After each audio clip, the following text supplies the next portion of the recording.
Noong gabi ng ika-1 ng Pebrero taong 2017, sa isang pribadong silid kainan ng isang restaurant sa Hongkou District, Shanghai, China, maingat na inihanda ang pagdiriwang ng ika-6 na kaarawan ni Mr. Yang.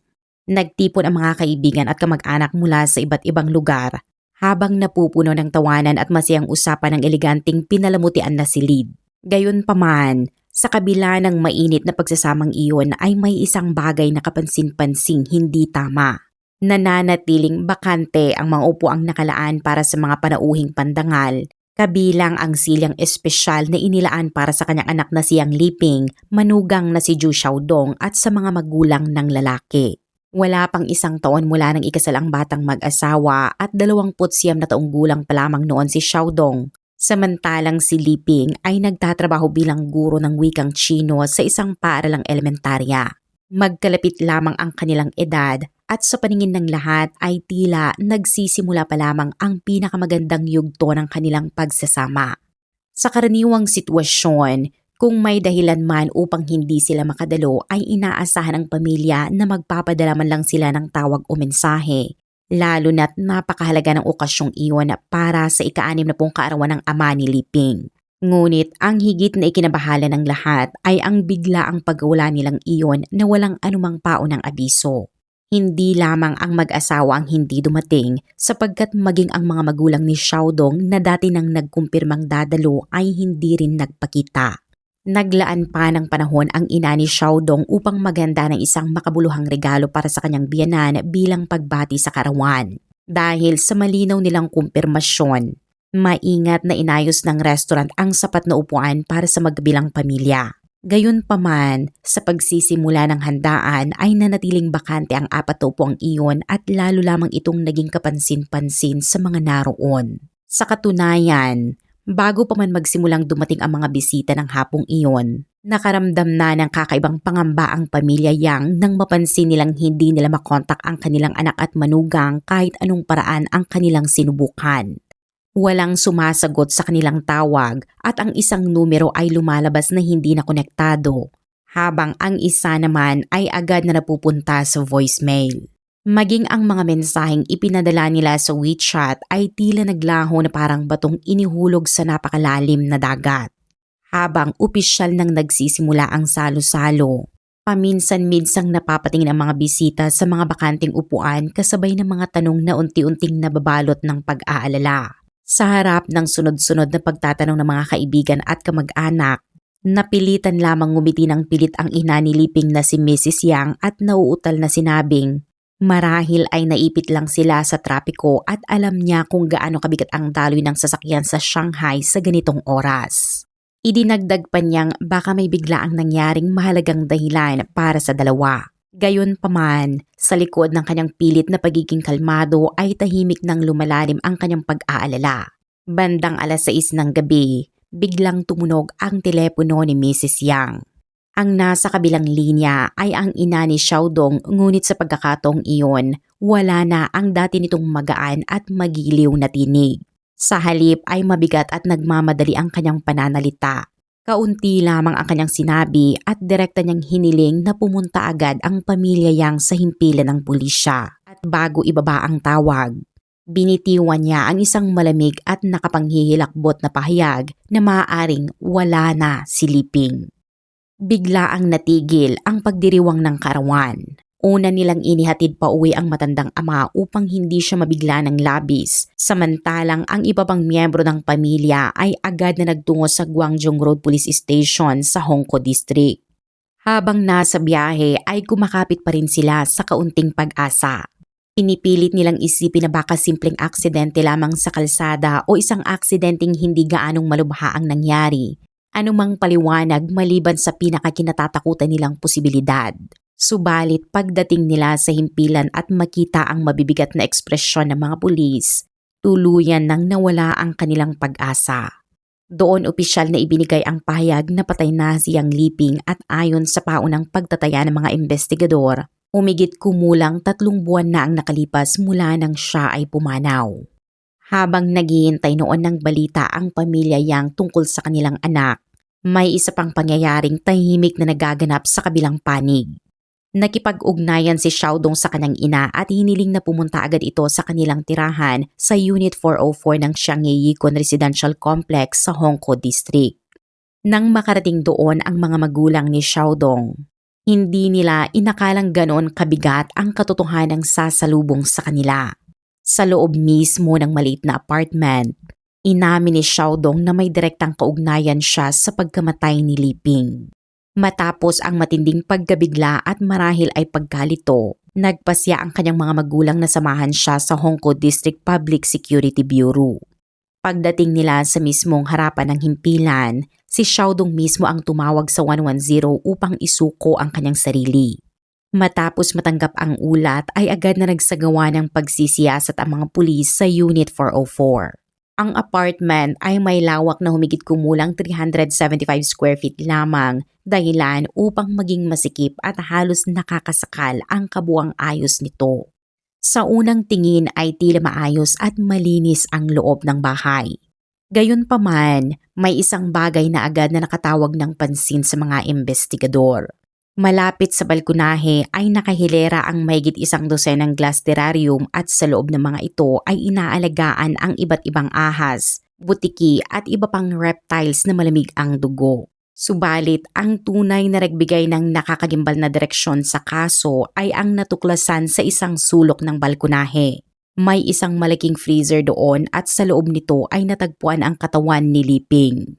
Hindi lamang ang freezer ang nagsilbing mahalagang ebidensya. Napansin din ng mga pulis ang isang itinapong kutsyon, ang isang bagong ikinabit na surveillance camera na nakatutok mismo sa bahaging kinalalagyan ng freezer at maraming palatanda ang nagpapakitang maingat na nilinis at inayos muli ang buong apartment. Ipinapahiwatig ng mga detalyeng ito na hindi ito isang biglaang kilos na dulot lamang ng bugso ng damdamin. Sa halip ay lumitaw na may sinadyang pagtatangkang itago ang nangyari sa paraang planado at may malinaw na layunin. Dahil dito ay isang nakapanghihilakbot na tanong ang lumitaw. Kung 3 buwan nang patay si Li Ping, bakit sa loob ng 90 araw ay walang sino man sa kanyang pamilya ang nakapansin? Bakit walang nagduda at paano nagpatuloy ang paniniwala ng lahat na normal pa rin ang kanyang pamumuhay?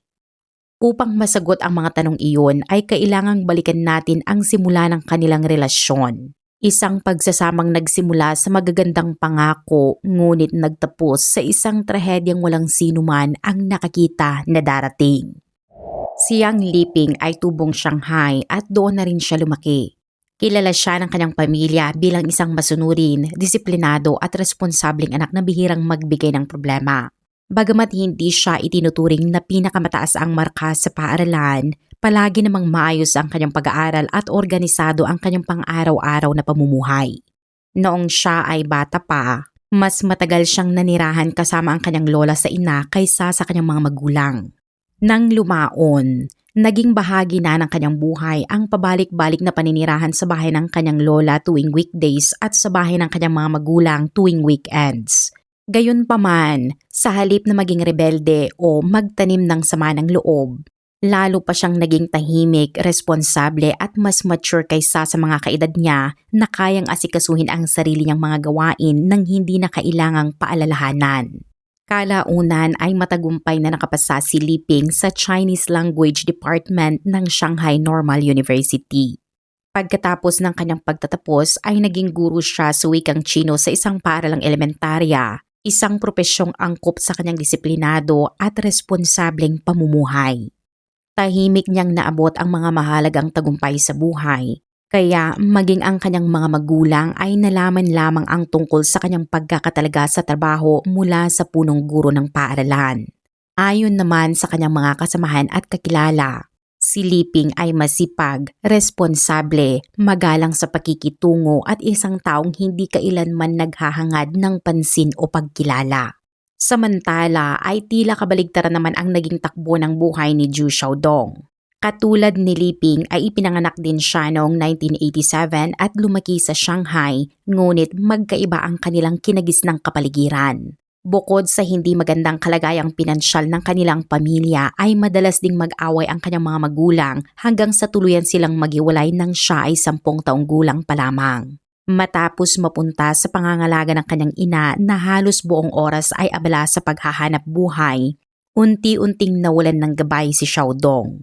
Kalaunan ay labis siyang nahilig sa mga video game dahilan upang mapabayaan niya ang kanyang pag-aaral. Dahil dito ay hindi siya nakapasok sa high school matapos ang middle school at sa halip ay nagtapos sa non-vocational school kung saan nakakuha lamang siya ng isang vocational certificate.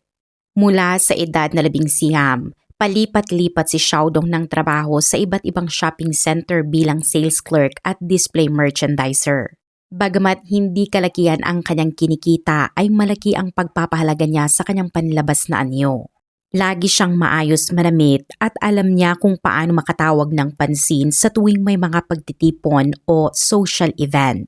Lalo pang nahasa ang kakayahan niyang bumuo ng magandang imahe nang sumali siya sa talent competition na I Shine My Way noong 2007, isang programang inorganisa ng Dragon Television.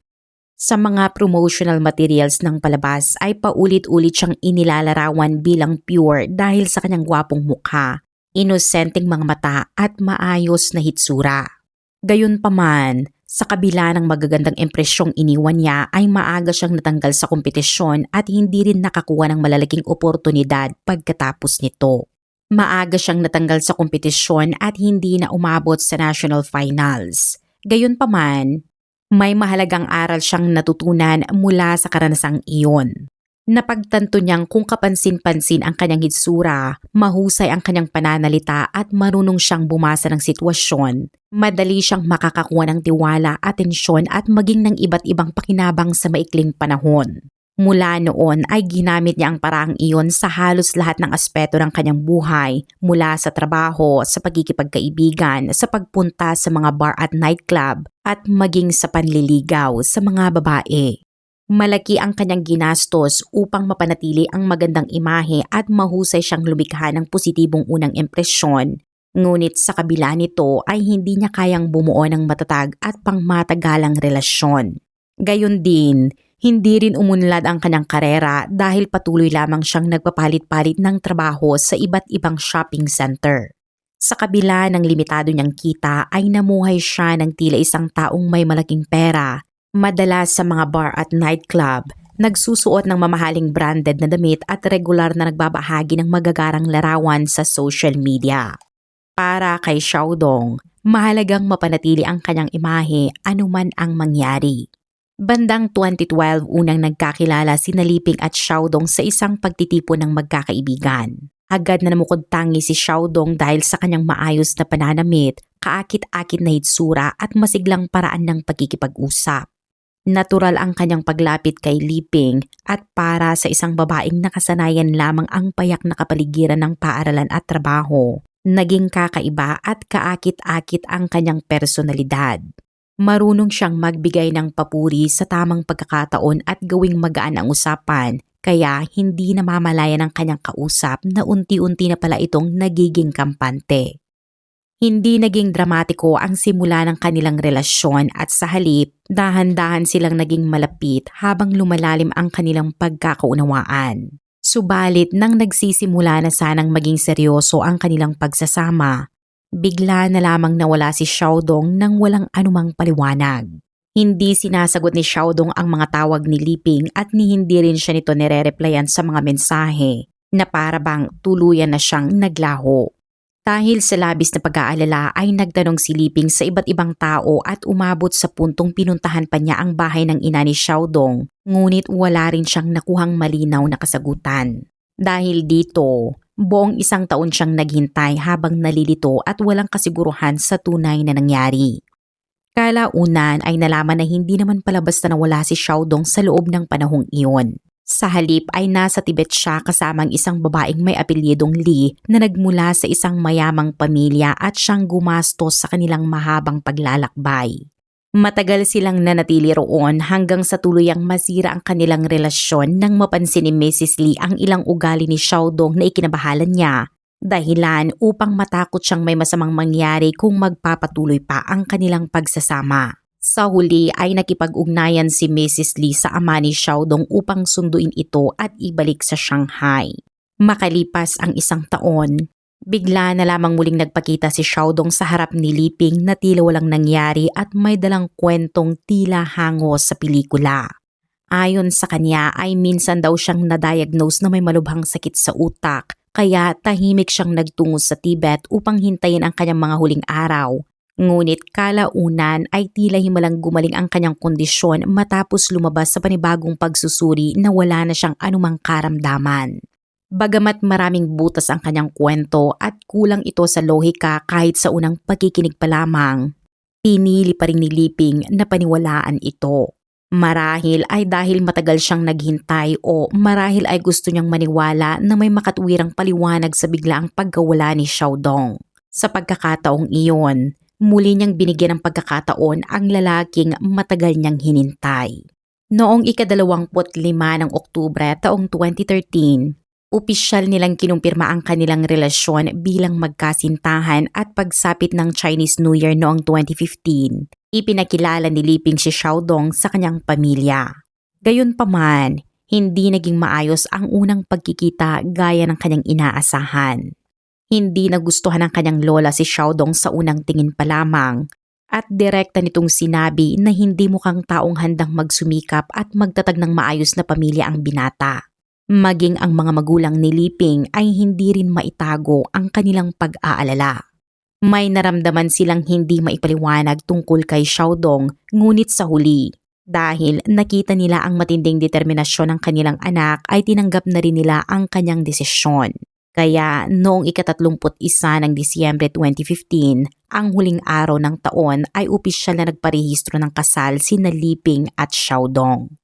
Dahil hindi maganda ang kalagayang pinansyal ng pamilya Zhu, nagbigay ang mga magulang ni Liping ng 100,000 yuan o humigit kumulang 14,000 USD mula sa kanilang ipon upang makatulong sa pagpaparenovate ng apartment ng bagong kasal, ang Unit 404 sa Xiangyeyikon Residential Complex sa Hongkou District. At bago tuluyang lumipat ang kanilang anak sa bahay ng kanyang asawa, paulit-ulit nila itong pinaalalahanang magtabi ng sariling pera upang mayroon siyang masasandalan sakaling dumating ang oras na kinakailangan niya ito. Noong ika-26 ng Mayo 2016, opisyal nang lumipat si Liping sa kanilang bagong tirahan matapos ang kasal. May lawak lamang na humigit kumulang 375 square feet ang kanilang apartment, kaya kinakailangang planuhin ng mabuti ang paglalagay ng bawat kasangkapan. Gayunpaman, sa halip na maging komportableng espasyo para sa mag-asawa ang sala, mahigit kalahati nito ang inoccupy ng dose-dosenang glass terrarium na may kontroladong temperatura at halumigmig, kung saan araw-araw na inaalagaan ni Xiaodong ang kanyang koleksyon ng mga reptiles.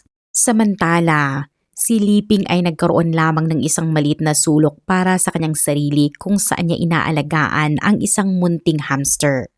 2 araw matapos siyang lumipat, noong ika-28 ng Mayo 2016, ginanap ang kanilang seremonya ng kasal.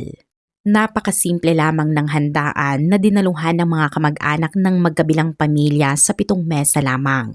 Dahil likas na matipid si Liping at ayaw niyang madagdagan pa ang gastusin, isinantabi niya ang halos lahat ng magagarang tradisyon sa kasal.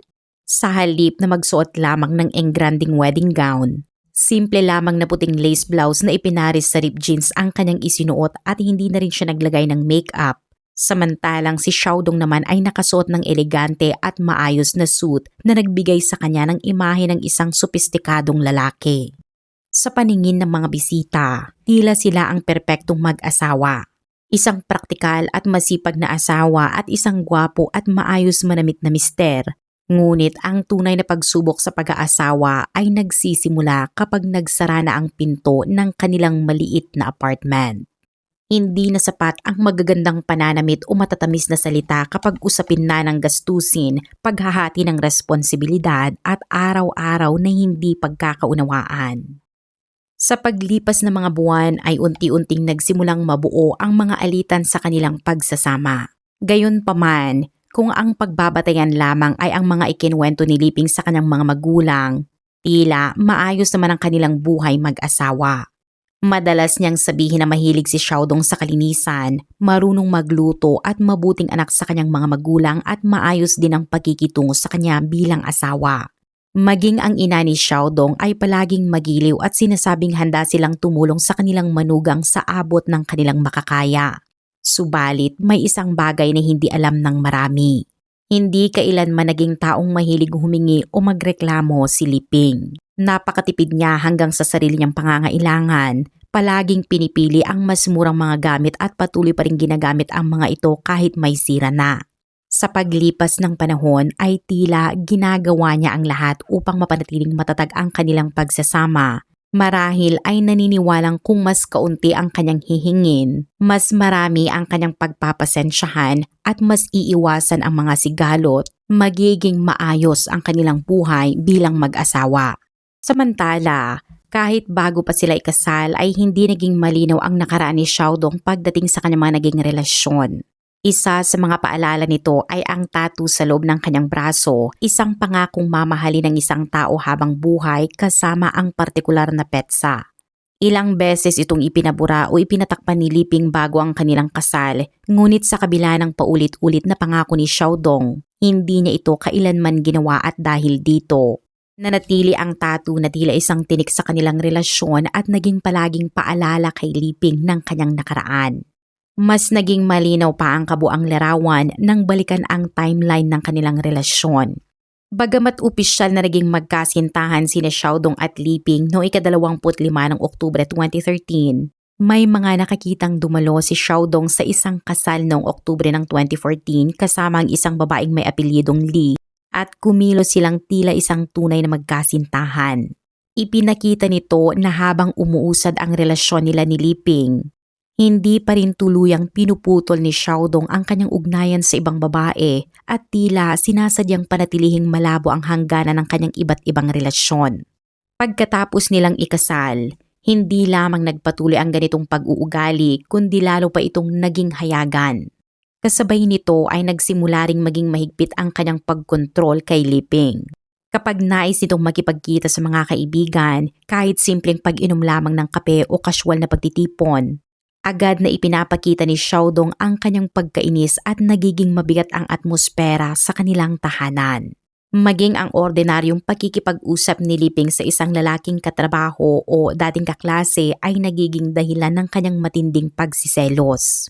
Hindi rin iilang beses na pinilit ni Xiaodong ang kanyang asawa na burahin ang lalaking kontak sa WeChat at ang mga numero sa telepono. Sa paglipas ng panahon, naging bahagi na ito ng kanyang mahigpit na pagkontrol sa buhay ni Li Ping. Minsan pa ngang nagpost si Li Ping sa Weibo na ligtas ang kanyang mga babaeng kaibigan, ngunit ang mga lalaking kaibigan ay maaaring mawala anumang oras sa kanyang contact list. Idinagdag pa niya na hindi ito biro kundi isang tunay na digmaan. Sa pagbabalik tanaw, marami ang naniniwalang ang mensaheng iyon ay isa ng tahimik na paghingi ng tulong na itinago lamang sa anyo ng katatawanan upang ipahiwatig na halos bawat kilos at bawat relasyon niya ay mahigpit ng binabantayan. Ang higit na mapait na kabalintuanan sa kasong ito ay habang mahigpit na kinokontrol ni Xiaodong ang bawat kilos ng kanyang asawa, wala naman siyang ipinapakitang parehong pagpipigil sa sarili. Noong ika-31 ng Disyembre 2015, nang opisyal silang magparehistro ng kasal ay nagpatuloy pa rin siya sa isang relasyon sa isang babaeng matagal na niyang kilala bago pa man ang kanilang kasal. Hindi ito isang panandaliang pagkakamali, kundi isang ugnayang nagpatuloy ng mahigit kalahating taon. Ibig sabihin, mula pa lamang sa simula ng kanilang buhay bilang mag-asawa, nilabag na niya ang mga pangakong binitawan niya sa araw ng kanilang kasal. Pagsapit ng Hunyo ng 2016, natuklasan ni Li Ping ang naturang relasyon at agad nitong niyanig ang kanilang pagsasama. Nang wala na siyang maipaliwanag ay lumuhod si Xiaodong sa harap ng kanyang asawa at taimtim na nakiusap na siya ay patawarin. Gumawa pa siya ng isang nakasulat na pangako na si Li Ping na lamang ang kanyang mamahalin, na hindi na siya makikipag-ugnayan sa ibang babae at maaari nitong suriin ang kanyang telepono at mga mensahe anumang oras. Bagamat tila taus-puso ang kanyang mga salita, hindi naging sapat ang mga ito upang baguhin ang kanyang pag-uugali. Sa katunayan, nagsilbi lamang ang liham upang mapawi ang galit ni Li Ping sa sandaling iyon. Nang humupa ang tensyon at muli siyang pagkatiwalaan ng kanyang asawa, Tahimik din siyang bumalik sa dati niyang gawain at pagsapit ng Hulyo ng 2016, muli siyang nakipagrelasyon at sa pagkakataong ito ay isang babaeng estudyante mula sa isang universidad sa Shanghai. Mas lalo pang naging kapansin-pansin ang kanyang panlilinlang nang sabihin niya sa naturang estudyante noong ika-1 ng August 2016 na siya ay hiwalay at wala ng asawa. Ipinakilala niya ang sarili bilang isang malayang binata upang magkaroon ng opisyal na relasyon sa babae. Sa madaling salita, sabay niyang isinasabuhay ang dalawang magkaibang buhay. Sa loob ng kanilang maliit na apartment ay ginagampanan niya ang papel ng isang asawa, habang sa labas naman ay nagpapakilalang isang binatang may malayang magsimula ng panibagong relasyon. Habang tumatagal, patuloy na naiipon ang mga hidwaan sa kanilang pagsasama. Sa paningin ng iba ay tila isa lamang silang karaniwang batang mag-asawa. Ngunit sa likod ng saradong pinto ay matagal nang unti-unting humihina ang pundasyon ng kanilang relasyon at tulad ng maraming pagsasamang dumaraan sa matinding pagsubok ay hindi palaging nagsisimula ang pagbagsak sa isang malaking pangyayaring napapansin ng lahat. Kung minsan ay nagsisimula ito sa isang salitang unang binigkas ng seryoso, ang salitang diborsyo. Ayon sa naging pahayag ni Xiaodong sa mga pulis noong ika-25 ng Agosto ng 2016, magkasama silang nagtungo ni Liping sa Civil Affairs Office upang magsumite ng aplikasyon para sa diborsyo. Ayon sa kanya, may dalawang pangunahing dahilan kung bakit nila ito ginawa. Una, sunod-sunod nang nabubunyag ang kanyang mga relasyon sa ibang babae kaya hindi na umano sapat ang matatamis na salita upang maayos ang sitwasyon tulad ng dati. Ikalawa, lalo pang lumala ang kanilang hindi pagkakasundo tungkol sa pera. Ayon pa sa kanyang salaysay, malaking bahagi ng gastusin sa pagpaparenovate ng apartment maging sa pang-araw-araw na pangangailangan ay siliping ang sumasagot noon. Ngunit paglipas ng panahon, ayaw na nitong akuin ng mag-isa ang mga gastusin at nais na ring magbahagi si Xiaodong sa mga responsibilidad sa pananalapi at dahil dito, mas naging madalas ang kanilang pagtatalo. Sa kanyang testimonya ay paulit-ulit niyang binanggit ang mga katagang napakalaki ng pressure, walang katapusang pagtatalo at hindi na kami maaaring magpatuloy ng ganito. Iginiit niyang ang mga problemang ito ang nagtulak sa kanya upang isipin ang diborsyo. Samantala, sinabi rin niya na maaaring tumanggi si Liping na tapusin ang kanilang pagsasama kaya hindi natuloy ang proseso ng kanilang paghihiwalay. Sa panlabas na anyo ay tila natigil lamang ang usapin tungkol sa diborsyo, ngunit nananatili ang mga hidwaan sa kanilang pagsasama at hindi kailanman tunay na naresolba ang mga ito. Makalipas lamang ang 2 araw, bandang 2:00 ng madaling araw noong ika-27 ng Agosto 2016, bumili si Xiaodong ng ilang aklat mula sa isang e-commerce platform na may kaugnayan sa kamatayan. Kalaunan, napansin ng mga investigador na isa sa mga librong iyon na may pamagat na The Autopsy Table ay naglalarawan ng isang partikular na paraan ng pagtatago ng katawan, ang paggamit ng mababang temperatura upang mapreserba ito at paghihintay na uminit ang panahon bago ito ilabas. Ayon sa aklat, maaari nitong pahirapan ang pagtataya sa oras ng pagkamatay at gawing mas komplikado ang investigasyon. Sa paglipas ng panahon, pinaniniwalaan ng mga otoridad na maaaring nagsilbing sanggunian ang impormasyong iyon sa mga susunod na pangyayari. Mula sa huling bahagi ng Agosto hanggang unang linggo ng Setyembre, nagsimula namang bumuo si Xiaodong ng isang kwentong tila kapanipaniwala sa unang pagkikinig. Sinabi niya kay Liping na malapit na siyang ma-promote at ililipat sa Hong Kong kung saan kikita umano siya ng 20,000 yuan o humigit kumulang $2,800 bawat buwan. Hinimok pa niya ang kanyang asawa na magbitiw sa kanyang trabaho upang sabay nilang simulan ang panibagong yugto ng kanilang buhay. Gayunpaman, ayon sa naging investigasyon ay malayo ito sa katotohanan. Noong panahong iyon, isa lamang siyang display merchandiser sa isang department store na kumikita ng mahigit 5,000 yuan o humigit kumulang $700 bawat buwan at wala ring anumang plano para sa kanyang promosyon o paglipat sa Hong Kong. Bagamat marami ring butas ang kwentong ito ay pinaniwalaan pa rin ito ni Liping. Noong 14 ng Setyembre 2016, sinamahan ni Xiaodong si Liping sa paaralan upang isumiti ang kanyang resignation letter. Ilang ulit siyang sinubukan ng punong guro ngunit nanindigan siya at sinabing na pag-isipan na niya ang kanyang desisyon.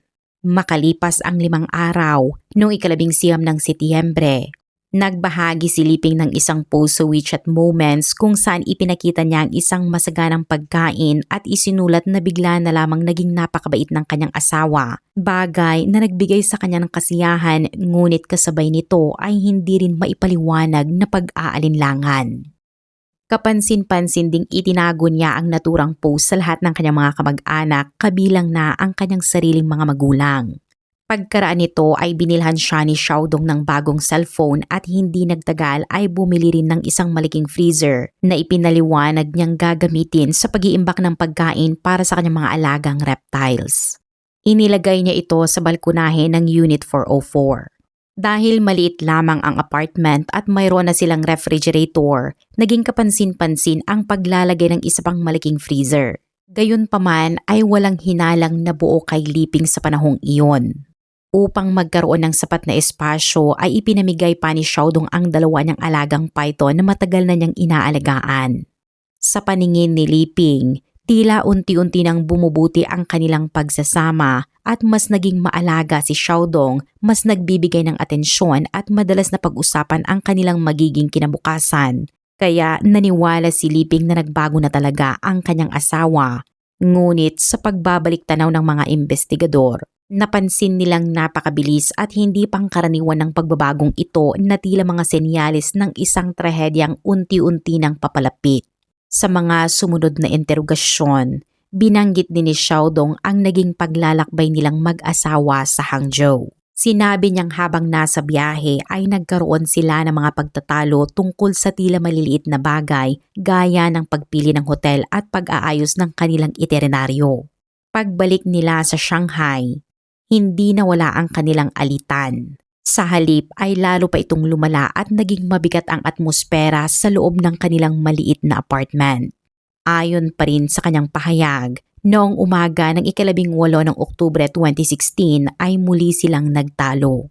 Sinabi ni Xiaodong na sa sandaling iyon ay gusto lamang niyang tumigil si Liping sa pagsasalita at ayon sa kanyang salaysay.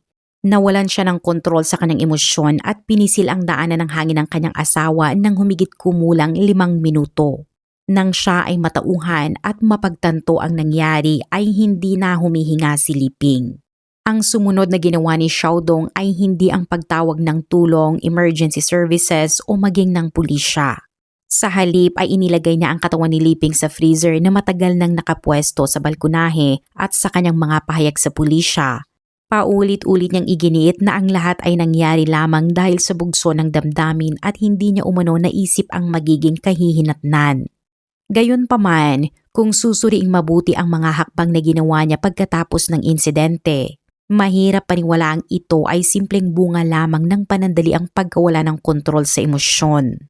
Nang matagpuan ang katawan ni Liping, nakapreserba na ito sa nagyelong kalagayan, nakabalot sa isang comforter. Binalutan pa ito ng plastic at tinakpan ng iba't ibang frozen food upang magmukhang karaniwang freezer lamang na ginagamit sa pag-iimbak ng pagkain. Higit pa rito, noong mismong gabi ng insidente ay umorder pa si Xiaodong ng isang surveillance camera system sa internet. Matapos maikabit ang surveillance camera, itinutok ni Xiaodong ang lens nito sa balkonahe kung saan naroon ang freezer upang makatanggap siya ng agarang abiso sa kanyang telepono sakaling may lumapit sa lugar. Kasabay nito ay ibinaba niya ang kutsyon at itinapon sa garbage room ng residential complex, habang ang buong apartment ay maingat ding nilinis batay sa mga bakas na natuklasan ng mga investigador. Dahil sa magkakasunod na hakbang na ito, lalo nilang pinaniwala ang may sinadyang pagtatangkang itago ang tunay na nangyari. Bandang 10:00 ng umaga noong 17 ng Oktubre 2016, naglipat si Xiaodong ng 30,000 yuan o humigit kumulang 4,000 USD mula sa Alipay account ni Liping papunta sa sarili niyang account. Hindi pa siya nagtapos doon dahil naglipat pa siya ng mahigit 40,000 yuan o humigit kumulang 5,600 USD mula naman sa salary card ni Li Ping.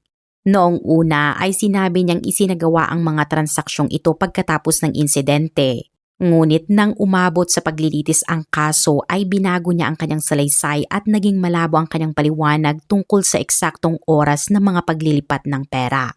Higit pa rito ay paulit-ulit ding nagbago ang kanyang testimonya tungkol sa mahalagang bahagi ng timeline, kaya lalo lamang itong nagdulot ng pagdududa sa kanyang mga pahayag. Dahil dito, nahirapan ang mga investigador na paniwalaang ang nangyari ay bunga lamang ng isang sandaling pagkawala ng kontrol. Mas lalong naging kapansin-pansin ang sumunod niyang ginawa. Sa halip na tumakas o magtago ay pinili ni Xiaodong na ipagpatuloy ang kanyang pang-araw-araw na buhay na tila walang nangyari. Ginamit niya ang WeChat account ni Li Ping upang makipag-usap sa mga kamag-anak at kaibigan nito, dahilan upang maniwala ang lahat na buhay pa si Li Ping at abala lamang sa trabaho o paglalakbay. Kapansin-pansin ding iisa ang naging paraan ng kanyang pakikipag-ugnayan na pawang text messages lamang ang ipinapadala at hindi siya kailanman gumamit ng voice messages o tumanggap ng mga tawag. Kapag nagtatanong kung bakit hindi matawagan si Li Ping, palagi niyang ibinibigay ang parehong paliwanag. Ayon sa kanya ay sira umano ang voice calling function ng kanyang telepono kaya text messages lamang ang maaari nilang gamitin sa pagkikipag-usap. Dahil dito, patuloy na naniwala ang pamilya Yang na maayos pa rin ang kalagayan ng kanilang anak at lumipas ang mga araw na tila walang anumang kakaibang nangyari. Noong ika-31 ng Oktubre, kasabay ng pagdiriwang ng Halloween, ginamit ni Xiaodong ang account ni Li Ping upang mag-post ng mga larawan kasama ang mga Disney plush toys. Malinaw ang mensaheng nais niyang iparating na tila lumalabas, nagsasaya at maayos ang kalagayan ni Li Ping. Dahil dito, wala ring naging dahilan ang kanyang pamilya upang maghinala. Makalipas ang ilang araw, noong ika-7 ng Nobyembre, nakatanggap ang ina ni Li Ping ng mensahe sa WeChat na nagsasabing nais umano nilang maglakbay ni Xiaodong para sa kanyang kaarawan.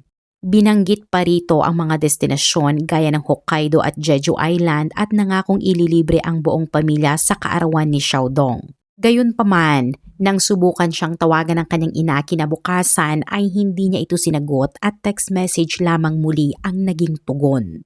Noong ika-21 ng Nobyembre, namatay ang pusang mahigit 10 taon ng inaalagaan ng pamilya Yang.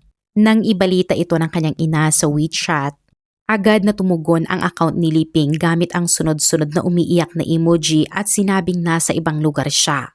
Dahil kahawig ito ng karaniwang paraan ng pagkikipag-usap ni Li Ping ay lalo lamang napanatag ang loob ng kanyang pamilya. Pagsapit ng gabi ng ika-2 ng Disyembre, nagkataong nakasalubong ng pinsan ni Li Ping si Xiaodong at tinanong kung nasaan ang kanyang asawa. Walang pag-aalinlangang sinabi ni Xiaodong na nasa bahay si Li Ping at kararating lamang niya mula sa trabaho. Dahil tugma ang kanyang sinabi sa mga naunang mensahe sa WeChat, lalo pang tumibay ang paniniwala ng lahat na buhay pa si Li Ping. Pinakamasakit marahil ay ang nangyari noong ika-31 ng Disyembre, ang kanilang unang wedding anniversary. Ginamit pa ni Xiaodong ang pagkakakilanlan ni Li Ping upang ipaalam sa pamilya na nais nitong ipagdiwang ng pribado ang kanilang anniversary bilang mag-asawa. Gayunpaman, ayon sa isa pang natuklasan sa investigasyon, sa mismong araw na iyon ay nasa isang hotel si Xiaodong kasama ang ibang babae upang salubungin ang bagong taon. Hindi lamang basta nagpapanggap si Xiaodong. Gumawa siya ng mga peking bakas ng paglalakbay sa social media. Text messages lamang ang ginagamit habang iniiwasan ang mga tawag at sinasadyang magsingit ng mga pangkaraniwang detalye tungkol sa pamilya upang maging kapanipaniwala ang kanyang kwento. Sa loob ng 105 magkakasunod na araw, naniwala ang pamilya Yang sa kathang-isip na mundong kanyang binuo at nang tuluyan nilang mapagtantong may mali, huli na ang lahat. Noong ika-29 ng Nobyembre taong 2017, nagsimula ang pampublikong paglilitis sa kasong ito sa Shanghai No. 2 Intermediate People's Court na noon ay labis na umani ng pansin sa buong bansa. Matapos ang paglilitis, noong ika-23 ng Agosto 2018, inilabas ng hukuman ang hatol sa unang antas. Napagpasyahan ng korte na nagkasala si Xiaodong sa kasong intentional homicide at isinasaalang-alang din na sinadya niyang itago ang katawan sa mahabang panahon, patuloy na nilinlang ang pamilya ng biktima at hindi nagpakita ng tunay na pagsisisi. Dahil dito, hinatulan siya ng parusang kamatayan at habang buhay na inalisan ng karapatang pampulitika. Kaagad naman niyang ipinahayag na iaapelan niya ang desisyon. Gayunpaman, noong ika-5 ng Hulyo 2019, pinagtibay ng Shanghai High People's Court ang naunang hatol at nilinaw na ang kanyang ginawa ay higit pa sa isang alitang mag-asawa na nauwi sa trahedya, kaya tinanggihan ang lahat ng kahilingan para sa mas magaang parusa. Sa huli, noong ika-4 ng Hunyo 2020, opisyal na inaprubahan ng Supreme People's Court ang hatol na kamatayan at inilabas ang execution order.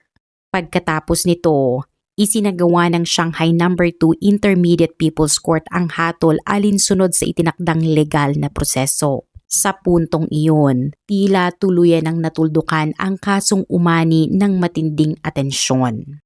Naging investigasyon ay nakumpirmang matapos ang insidente ay patuloy na ginamit ni Xiaodong ang mga credit card ni Liping at gumastos ng mahigit 100,000 yuan o humigit kumulang $14,000.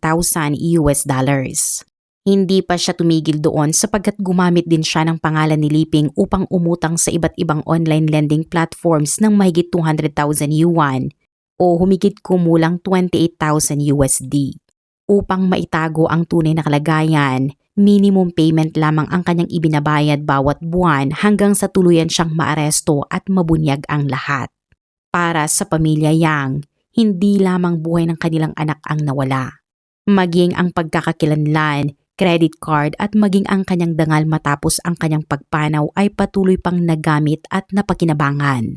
Bagamat tumagal ng halos 3 taon ang buong proseso ng paglilitis, ang kanilang pagsasama bilang mag-asawa ay umabot lamang ng humigit kumulang 9 na buwan.